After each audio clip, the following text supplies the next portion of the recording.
আমরাও চাই এসআইআর হোক, হোক সঠিকভাবে হোক। আমরাও এটা দেখতে চাই কাদের নাম বেশি বাদ যায়, এটা আমাদেরও দেখার ব্যাপার আছে। হোক এসআইআর। আর আমরা এটাও বলছি, যদি কোন মুসলিম উপর বাংলা থেকে এসে থাকে, সারা পশ্চিম বাংলা খুললে হয়তো 2-4 হাজার থাকতে পারে, মুসলমান থাকতে পারে, তাদেরকে তাড়িয়ে দিবে, আমাদের কোনো অসুবিধা নেই। সন্তুষ্ট ওয়ারাজু আনহু, তারা আমার উপরে সন্তুষ্ট। যালিকা লিমান খাশিয়া রাব্বা, এই কারণে উভয়ের পক্ষে আমরা সন্তুষ্ট যে তারা শুধু আমাকে ভয় করে চলতে, এই কারণে। এটা কোরআনের বাংলা অনুবাদ করলাম। এই আয়াতটাকে একটু ঘষা মাজা করা যায়। কি বলছি বুঝতে পারছেন না? আপনাদের মনে কোনো খুশি খুশি ভাব নেই, কি ব্যাপার? এসআইআর ভয় করছেন নাকি? এসআইআর ভয় করছেন? হ্যাঁ, আমার কথা শুনছেন। আমার অনেক মানুষ ভয়ও করছেন, কি হবে কি হবে কি হবে, তাই না? তবে একটা কথা মাথায় রাখবেন, মাঝখানে বলে দিই, কিছুই হবে না। ঘর মে আগ লাগি হ্যায় ঘর হি কি চিরাগ সে, একটা কথা আছে, ঘর মে আগ লাগি হ্যায় ঘর হি কি চিরাগ সে। আপনার বাড়িতে যদি আগুন লেগে যায়, তা ও আগুন আমি কলকাতা থেকে লাগাতে আসবো না। নয় আপনার স্ত্রীর অসাবধানতা আগুন লেগেছে, নয় আপনার বেটার অসাবধানতা আগুন লেগেছে। সারা ভারতবর্ষের মুসলমানগুলোকে কোন ঠাসা করে দেওয়ার পরিকল্পনা করেছিলেন নরেন্দ্র মোদী সরকার এসআইআর এর মাধ্যমে। কিন্তু আল্লাহর চক্রান্ত তো বড় চক্রান্ত।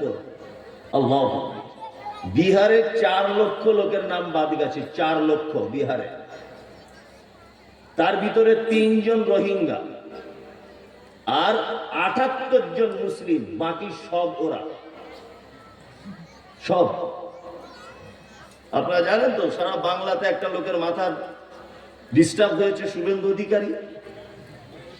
ও পাগল। আমি বলি মাঝে সাঝে, মমতা ব্যানার্জি পশ্চিমবাংলায় এত কিছু করলো, সাইকেল দিল, কন্যাশ্রী, রূপশ্রী, হাবি জাবি, কত কি করলো, কত হসপিটাল, স্কুল, কত কি হলো। একটা পাগলা গারদ খুলতে পারলো না। এদের পাগলা গারদে ভরে রাখা দরকার ছিল। খুব বলছিল উল্টো পাল্টা করে। মেদিনীপুরে ওর গ্রামের পাশে 250 পরিবারের নাম বাদ গেছে, একজনও মুসলিম নয়, সব ওরা। উত্তর 24 পরগনাতে এই মুহূর্তে 2,67,000 মানুষের নাম বাদ গেছে, 321 জন মুসলিম, বাকি সব ওরা।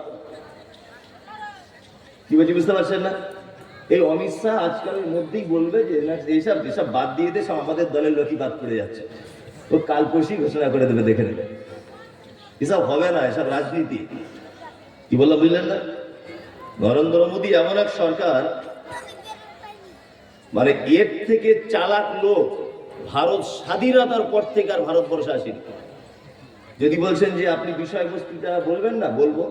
এইগুলো আমার জাতিকে বলার দরকার আছে, এইগুলো জেনে রাখার দরকার আছে, তারপরে আমি বক্তব্যটা শুরু করছি।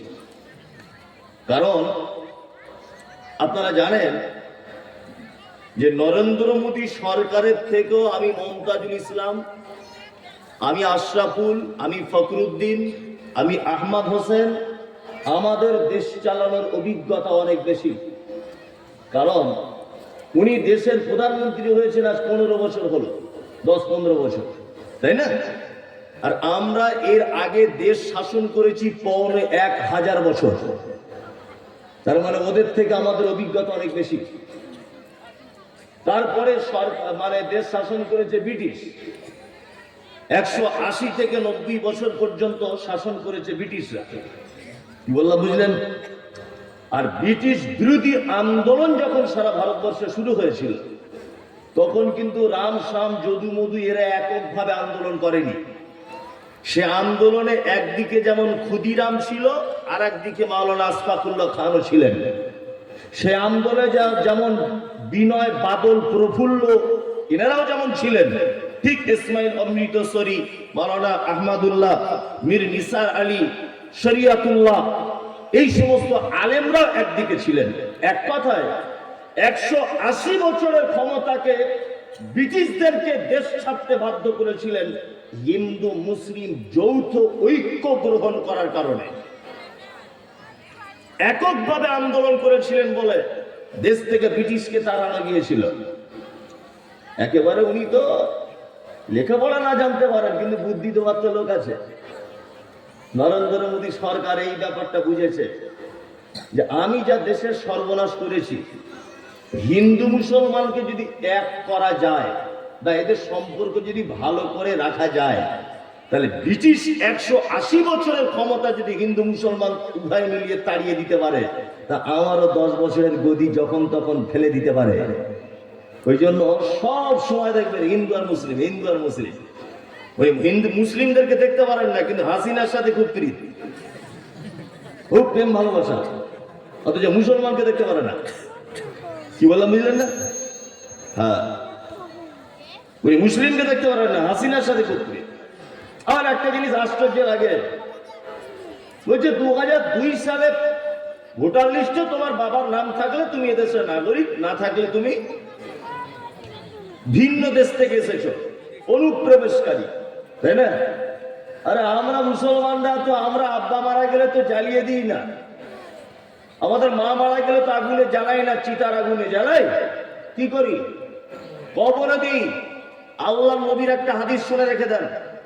আল্লাহ রসুল বলছেন যে মানুষ মারা যাওয়ার পরে তাকে যখন কবরে দাফন করা হয়, কবরের এত পাওয়ার যে কবর তার সমস্ত হাড্ডিকে খেয়ে চৌচির করে দেয়, ইল্লা আজমি জামবে। তবে মানুষের দেহে একটা হাড্ডি থাকে, যে হাড্ডি কবর কিয়ামত পর্যন্ত খেতে পারে না। কিয়ামতের আগের দিন পর্যন্ত কবরের ওই হাড্ডিটা অক্ষত অবস্থায় থাকবে, কারণ আল্লাহ ওখান থেকে মানুষকে পুনরায় জীবন দান করবেন। ওই জন্য আমাদের কবরস্থানে দেখবেন কবর খুঁড়তে খুঁড়তে পুরাতন কবরের তলা থেকে 2-4টে হাড্ডি খুঁজে পাওয়া যায়, যায় কি যায় না? মুহাম্মদ সাল্লাল্লাহু আলাইহি ওয়াসাল্লাম বলেছেন, কুল্লু আজমিন ইয়াকুলুত তুরাব ইল্লা আজমি জামবে।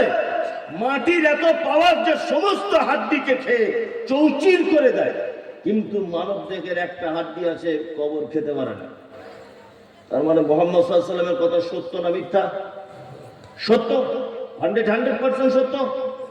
এবার আপনাকে একটা কথা বলি, আমরা 2002 সালে আমার বাপের নাম থাক আর আমার দাদুর নাম থাক বা না থাক, আমরা আমার দাদুর কবর থেকে লাশ তুলে এনে হাড্ডি এনে ডিএনএ টেস্ট করে বলবো আমি এই দেশের নাগরিক। আমাদের সেই অধিকারও আছে। আমার দাদুর হাড্ডি তুলে দেখাবো কবর থেকে, ডিএনএ টেস্ট করো যে আমার দাদু এই লোকটা ছিল কিনা, এ প্রমাণও আপনার দিতে পারবো। তোমরা কালকে এসেছো ওই দেশ থেকে, তোমরা এসে এখন আমাদের বার করে দেওয়ার চিন্তা ভাবনা করছো, এ কেমন কথা? আসলে অপরের জন্য গর্ত খুললে গর্তে পড়তে হয় কার? নিজের। নিজের পড়তে হয় না? নিজের পড়তে হয়। দেশের সরকার যে অবস্থা করেছে, নিজের গর্ততে নিজে পড়ছে। এখন তো বিজেপির কোন নেতারা আর বার হতে পারছে না ভয়ে, বার হলে চামড়া তুলে লবণ মাখিয়ে দিবে পাবলিকে, ভয়ে বার হতে পারছে না ভিতর, ভয়ে। যাই হোক, কোনো টেনশন নেই, ওসব নিয়ে কিছুই ভয় করার আমাদের অন্তত কিছু নেই, কিচ্ছু নেই। কারণ আমরাও চাই এসআইআর হোক, হোক সঠিকভাবে হোক। আমরাও এটা দেখতে চাই কাদের নাম বেশি বাদ যায়, এটা আমাদেরও দেখার ব্যাপার আছে। হোক এসআইআর। আর আমরা এটাও বলছি, যদি কোনো মুসলিম উপর বাংলা থেকে এসে থাকে, সারা পশ্চিম বাংলা খুঁজলে হয়তো 2-4 হাজার থাকতে পারে মুসলমান, থাকতে পারে, তাদেরকে তাড়িয়ে দিবে, আমাদের কোনো অসুবিধা নেই, কোনো অসুবিধা নেই, কোনো ভয় নেই, চিন্তা নেই। আল্লাহ সুবহানাহু ওয়া তাআলা অত্র আয়াতে ভালো মানুষের পরিচয় দিতে গিয়ে দুটো কথা বললেন। কটা? দুটো। এক, আমার প্রতি ঈমান রাখতে হবে, আর 2, কিছু ভালো কাজ করতে হবে।